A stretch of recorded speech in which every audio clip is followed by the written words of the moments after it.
আসসালামু আলাইকুম, আন্নিয়াগাসি রবন। কেমন আছেন সবাই? আমাদের আজকের ভিডিও আলোচ্য বিষয় কোরিয়ান ভাষার পাস্ট টেন্সের ফর্মাল পরিবেশে কিভাবে কথা বলতে সেটা নিয়ে। ফর্মাল পরিবেশ কেমন, যেটা আমরা অতীতকাল দিয়ে কথা বলবো কোনো ফর্মাল পরিবেশে, যেমন অফিসে বা কোথাও স্পিচ দিতে গেলে বা কোথাও প্রেজেন্টেশন করতে গেলে আমরা যদি অতীতকাল দিয়ে কথা বলি, সেই ফর্মাল পরিবেশে কিভাবে কথা বলবো সেটা আমাদের আজকে আলোচনার বিষয়। তো প্রথমে আমি দেখি যে আমি একটু লেখার চেষ্টা করি কোন কোন শব্দগুলো বা কোন কোন পার্টিকেল গুলো সাধারণত ফর্মাল পরিবেশে ক্রিয়া শেষে ব্যবহার করা হয়। তো প্রথমে আমি লিখলাম আতসুম নিদা,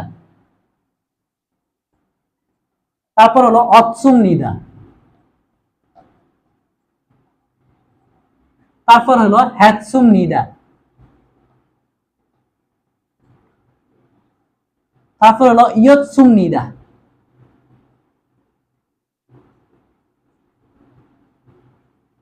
ইয়তসুম নিদা। তাহলে আমরা দেখি যে আতসুম নিদা, অতসুম নিদা, হ্যাতসুম নিদা, ইয়তসুম নিদা এই চারটা কোথায় বসে? এর সাথে সাধারণত ভার্ব অথবা অ্যাডজেক্টিভের সাথে বসে।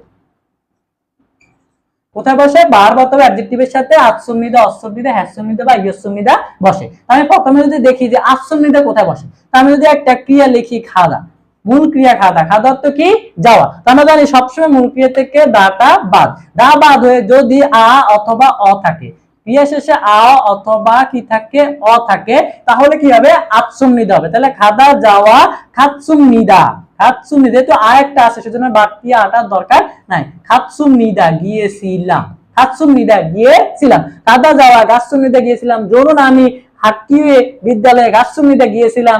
ধরুন আমি সিজাঙে বাজারে খাসসুম নিদা গিয়েছিলাম। তারপর আমি যদি লিখি ওদা আশা, আমি লিখলাম ওদা আশা। তো মূল ক্রিয়া থেকে আমরা জানি দা বাদ কি আছে? অ আছে। তো অটাকে কি হবে? ওয়াতা সুমনিদা, ওয়াত সুমনিদা, ওয়াত সুমনিদা।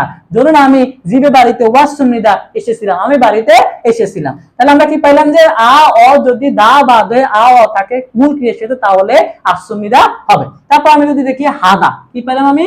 হাদা। মূল ক্রিয়ার সাথে যদি হাদা থাকে, তার মানে আমি যদি লিখি উন্দং হাদা,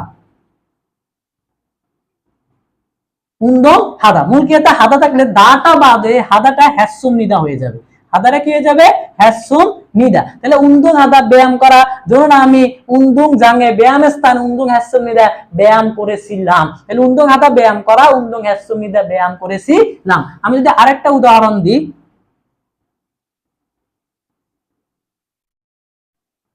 খঙ্গু হাদা, অধ্যয়ন করা। তাহলে আমরা কি পেলাম? হাদা, হাদাটা কি হয়ে যাবে? মুখে থেকে দা বাদ হয়ে হাদাটা হ্যাসুম নিদা হয়ে যাবে। কি হয়ে যাবে?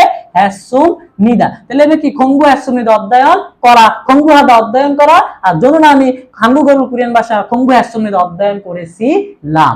তারপরে আমি আসি ইয়সুম নিদা কোথায় বসে? যখনই স্বরবর্ণ মুলকে থেকে দা বাদ হয়ে স্বরবর্ণ ই আসবে, তখনই ইয়সুম নিদা বলবে। আমি যদি লিখি মাসিদা, মাসি তত্ত্ব কি? পান করা। মূলক্রিয়া থেকে দা বাদ, দা বাদ হওয়ার পর আমি কি করবো? ইটাকে ইয় করে ইয়সুম নিদা করে দেবো, ইয়সুম নিদা। তাহলে এখন কি দাঁড়াচ্ছে? জনুন আমি মুরুল পানি মাসিয়সুম নিদা, আমি পানি পান করেছিলাম। জনুন আমি মুরুল পানি মাসিদা পান করা, মাসিয়সুম নিদা পান করেছিলাম। তাহলে এখন আমরা কি পাইলাম? যে ক্রিয়া শেষে যদি মূলক্রিয়া বাদ হয়ে আ অ থাকে, তাহলে আসুম নিদা হবে। হাদা থাকলে হ্যাসুম নিদা থাকবে হবে। স্বরবর্ণ ই থাকলে ইয়সুম নিদা হবে। তাহলে এই চারটে সারা বাকি সব ক্ষেত্রে আপনার অসুম নিদা হবে। যেমন আমি যদি লিখি মক্তা, মক্তত্ব কি? খাওয়া, মক্তত্ব কি? খাওয়া। এখন আমি যদি বলি জনুন আমি বাবুল বাদ, আমি ভাত খেয়েছিলাম, তো জনুন আমি বাবুল বাদ মক্তা খাওয়া, মক্তা থেকে দা বাদে এখন কিন্তু আমরা আ অ বা হাদা বা ই কোনোটাই কিন্তু পাই না। তার মানে কি বুঝলাম? আ অ হাদা আর ই সারা বাকি সব ক্ষেত্রে কিন্তু আমরা কি বুঝে বসে দেবো? অসুম নিদা বসে দেবো। তাহলে মগজ সুমনিদা, মগজ সুমনিদা, মগজ সুমিদা। তাহলে আমরা কি পেলাম?